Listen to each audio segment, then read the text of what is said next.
Կառավարության այսօրվա նիստի ընթացքում անդրադարձ է կատարվել Շիրակ օդանավակայանի ենթակառուցվածքների բարեկարգմանը և զարգացմանն ուղղված միջոցառումներին։ Շիրակի մարզպետ Դավիթ Արուշանյանը կարևորել է օդանավակայանի զարգացմանն ուղղված ծրագրերի իրականացումը։ Քանի որ Գյումրի օդանավակայանի մասին խոսվեց, իրականում խտանը պետք է, որովհետև շատ լավ է Լառնակայի թռիչքն ունենք, բայց այդ թռիչքը շաբաթը մի անգամ է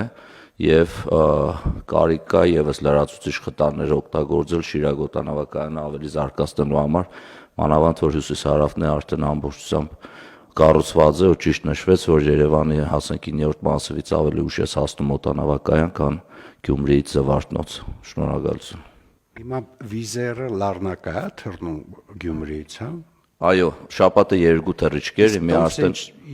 Տոմսը ինչ արժե, պարոն մարզպետ։ Դեպքեր ունենք, որ $20-30 Գյումրիից հնարավոր է թռնել, շատ ավելի էժան, քան երևի թե տաքսիով Գյումրիից Երևան։